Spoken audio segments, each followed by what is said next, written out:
La presencia de los personajes inmersos en los temas de mayor interés ciudadano nos acompañan ahora en Los Protagonistas.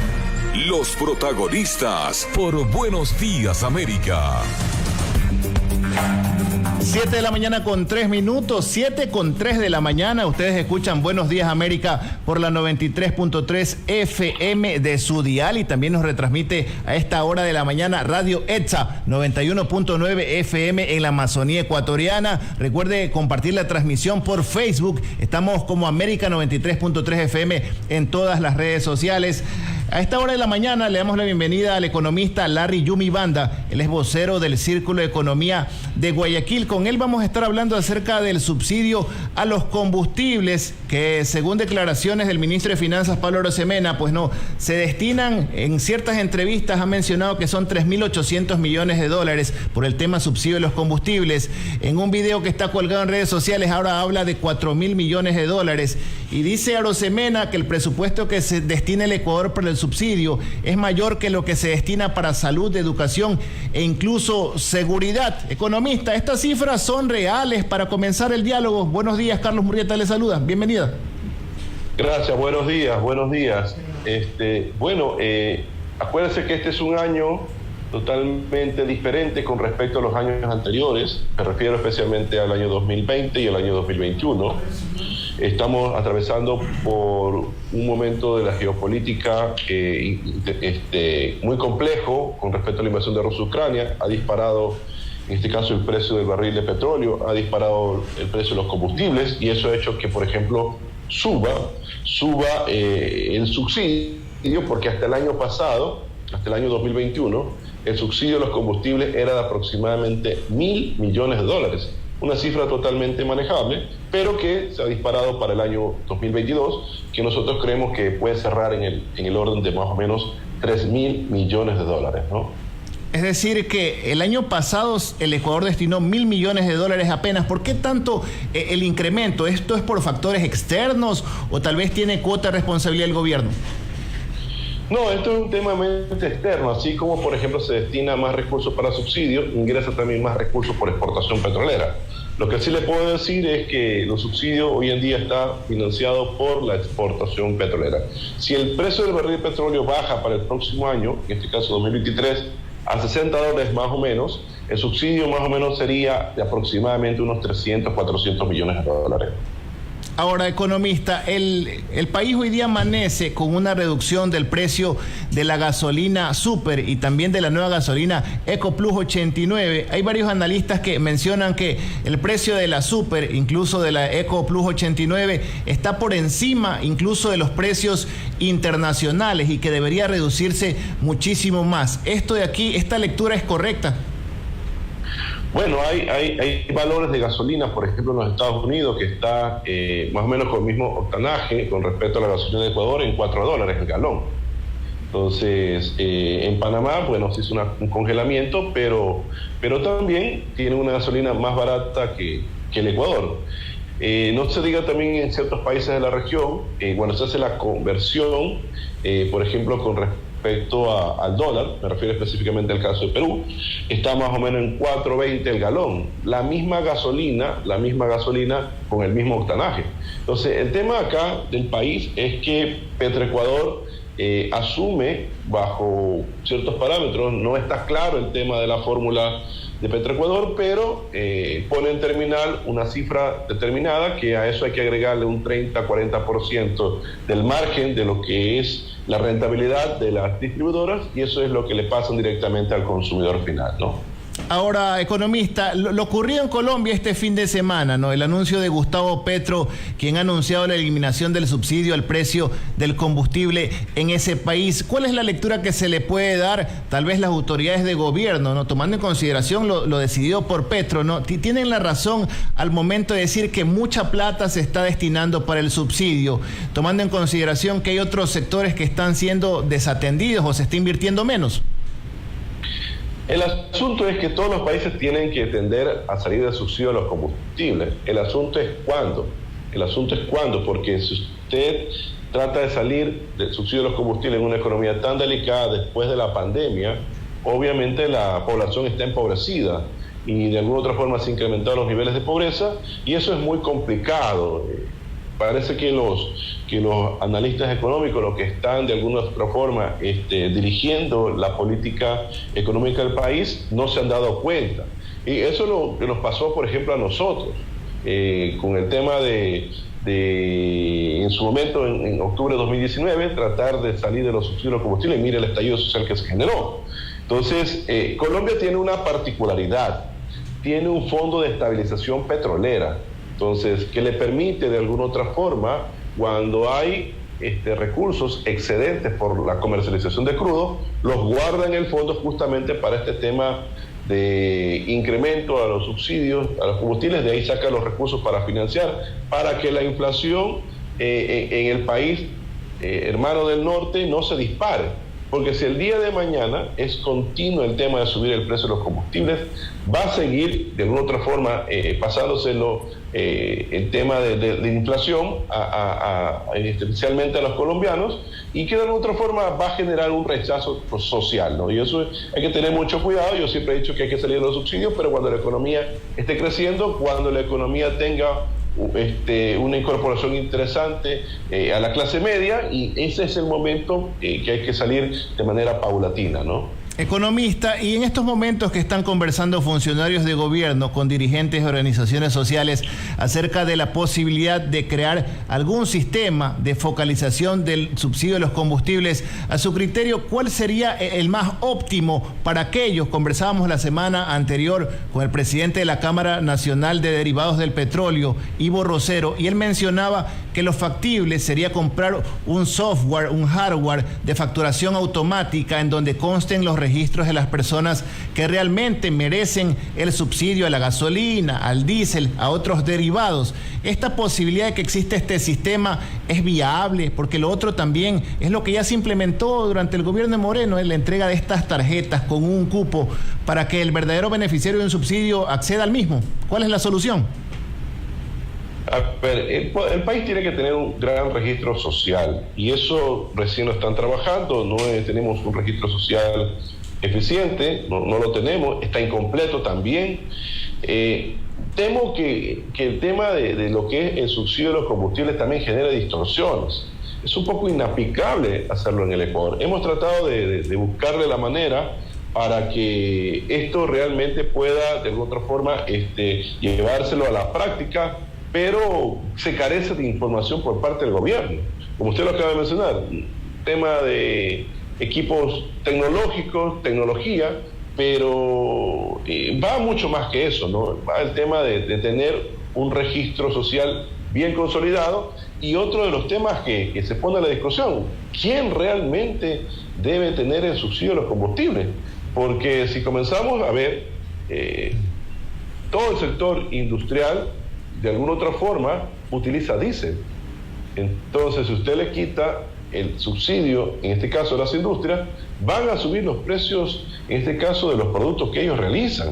Si usted le quita el subsidio, por ejemplo, a todo lo que es la transportación privada, no vinculada a los temas de los taxis, a través de cooperativas, ese tipo de servicios también van a encarecer, en este caso, el costo. Y especialmente, se lo digo de manera muy sencilla, el tema de la transportación escolar. O sea, si usted le quita el subsidio, de alguna otra forma también todo lo vinculado al tema de pesquería, tema de construcción, tema de comercio, que de alguna otra forma utiliza transporte, también de alguna otra forma se lo van a incrementar el precio de los productos, en este caso el consumidor. Entonces yo creo que el gobierno debería esperar un poco, porque este tema de los precios del barril de petróleo que están al alza es más coyuntural, y más bien esperar a que el precio baje para que se tome una decisión con respecto al asunto de salir del subsidio a los combustibles, más no entrar en un proceso de focalización, porque lastimosamente eso, llevarlo a la práctica, va a generar más distorsiones que soluciones. Ahora, economista, para entender un poco sus palabras, usted nos está diciendo que primero hay que determinar con un buen registro social quién se beneficia del subsidio de los combustibles, y también el gobierno, ya sea el de Lazo o el que venga, tiene que analizar en qué momento adopta dicha medida, porque si bien es cierto, no, el gobierno de Lazo está trabajando en un registro social. Conversábamos justamente con la funcionaria de esa entidad adscrita a la presidencia, y ella daba cuenta que en ese registro social habían 9 millones de ecuatorianos, y en la actualidad prevén ellos visitar a cerca de 500,000 nuevos hogares. ¿Es suficiente esa cifra de personas incluidas en ese registro social? Tal vez ellos podrían ser los primeros beneficiarios en el caso de que esto ya se determine como un resultado de estas mesas de diálogo entre el gobierno y las organizaciones sociales. ¿Es suficiente esa cifra o tal vez se queda corta? Yo temo que en ese tema de focalización no van a llegar a ningún acuerdo. Yo eso lo que estoy percibiendo, más allá de la labor que está haciendo el gobierno con respecto al tema del registro social, que ojalá lleguen a esa meta, ojalá que también con el censo se pueda obtener una información más actualizada, pero hay que hacer una gran inversión en lo que tiene que ver tecnología para de alguna otra forma mapear justamente todo lo que tiene que ver con las demandas sociales para hacer y realizar una política pública adecuada. Pero vamos a ver, lo único que sí le puedo indicar es que es preferible tener de alguna otra forma los precios actuales hasta que pueda bajar el precio del barril de petróleo, baje los combustibles y por lo tanto baje el subsidio. Porque si usted entra en un tipo de focalización en estos momentos, cuidado, va a generar una especie de estallido social. Porque las medidas que toma el gobierno las van a tomar sumamente en base a muy pocos parámetros. Van a destinar, a 4 sectores, y la gran mayoría en la cual se va a coger al precio oficial. Estamos hablando de un precio tanto del diésel y de los combustibles que podría estar por encima de los $4. Va a generar realmente un proceso inflacionario y que va a golpear a todos. Y acuérdense que también que para el próximo año el gobierno tiene que incrementar el sueldo, en este caso vía acuerdo entre el Consejo Nacional de Salarios, estamos hablando de representantes del gobierno, en $25. Entonces hay que tener mucho cuidado, porque si usted ahorita le encarece el costo de producción a las empresas, le va a encarecer ya cuando tome la decisión, en este caso de subir en $25 más el salario básico unificado a los trabajadores del país. Oiga, economista, el ministro de Finanzas mencionaba que eran 3.800, 4.000 millones de dólares. Usted dice que son 3.000 millones de dólares lo que se destina al subsidio a los combustibles. ¿Este rubro que usted menciona es mayor que lo que se está destinando para el sector social, para la salud, para la educación, incluso para la seguridad? Es superior en este caso a la seguridad, casi está parejo con el tema de salud y educación, pero insisto, eso está debidamente financiado. Yo creo que no es el momento para hacer este tipo de medida. Acuérdense de lo que dije al inicio de la entrevista, cuando el precio del barril de petróleo estaba más o menos en $70 promedio, 2021, el subsidio fue de 1.000 millones. Entonces, las cifras que dice el ministro es en función de este año, que es un año que estamos viviendo una crisis petrolera producto de la crisis que se está generando en Asia del Este. Entonces, vamos a ver cómo ellos resuelven su problemática, porque de alguna otra forma tiene incidencia en la economía ecuatoriana, y esperemos que de alguna otra forma el gobierno vaya hacia la vía de la reactivación, vaya hacia la vía del incremento de producción, del incremento del pleno empleo, porque en este país se crea más empleo inadecuado que empleo adecuado. Entonces yo creo que por ahí debe ir la salida. Cuidado, le generamos complicaciones a los ciudadanos de por gusto. Economista, la última, hablando de esos signos de la reactivación económica, Arosemena dice que la economía está on, porque se han vendido 125.000 millones de dólares durante los primeros 7 meses de este año. Estas cifras también son reales, porque se le han estado cargando en las redes sociales acerca de esta cifra que ha dado Arosemena. O sea, son cifras de ventas internas y las de exportaciones. El tema es que él indica de que son cifras superiores a años anteriores. La cuestión es que él tiene que hacer una deflactación de la cifra. ¿Qué significa deflactación de la cifra? Quitarle la inflación de este año, que es un año atípico. que es un año típico, y tratar de compararlo en términos, bueno, en economía utilizamos mucho en términos reales, quitándole el efecto inflacionario, para realmente tener el dato exacto. Pero es una cifra que está en la página del SRI, insisto, está sumando las ventas internas y también las exportaciones, pero no es un parámetro que indique la reactivación. Entonces, mire lo que dice la CEPAL, lo que dice el Fondo Monetario Internacional, que sacaron sus últimos reportes en julio y agosto respectivamente, en que la economía se va a desacelerar en 2.7%, eso dice la CEPAL, y 2.8%, eso dice el FMI. Eso lleva a que si lo comparamos con el año anterior, que creció en 4.2%, hay una caída.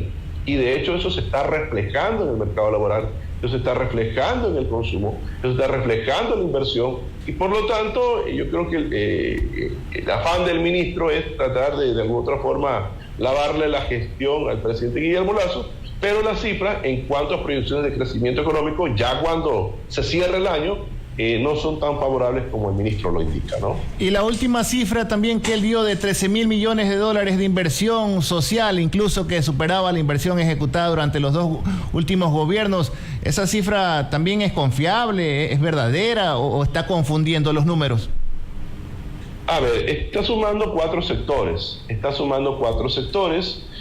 Por ejemplo, en educación, si lo comenzamos a desglosar esos 4 sectores, les puedo decir que en educación está destinando menos recursos que en años anteriores. En salud, por tema de pandemia, está entregando más recursos que años anteriores. Entonces, en cuestiones de los otros sectores, por ejemplo, no hemos hecho nosotros la comparación, pero me imagino que el ministro ha hecho ese tipo de ejercicio, pero son cifras que de alguna otra forma, acuérdense que la población crece y crece a un ritmo del 1.6%. Entonces, como la población crece, se demanda más servicios públicos y por lo tanto hay que destinar más recursos. Entonces, no es recomendable hacer ese tipo de comparaciones porque si lo comparamos hace 10 años atrás, la población más o menos estaba en 16.500.000 habitantes y hoy está en 18 millones de habitantes, ¿no? Listo, muchísimas gracias por su tiempo esta mañana aquí en Buenos Días América, economista.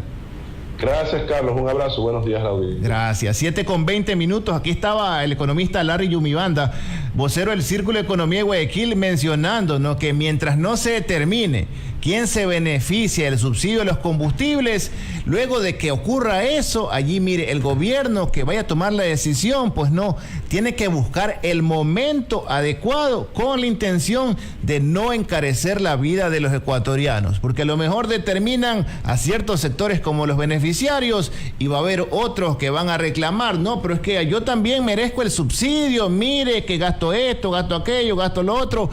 Por ende, eso podría configurar un escenario de un nuevo estallido social. Pero él advierte y adelanta un poco de que él cree que no va a haber consensos, ¿no?, acuerdos en esta mesa de diálogo entre el gobierno y organizaciones sociales sobre el subsidio a los combustibles. 7:20 de la mañana, 7:20.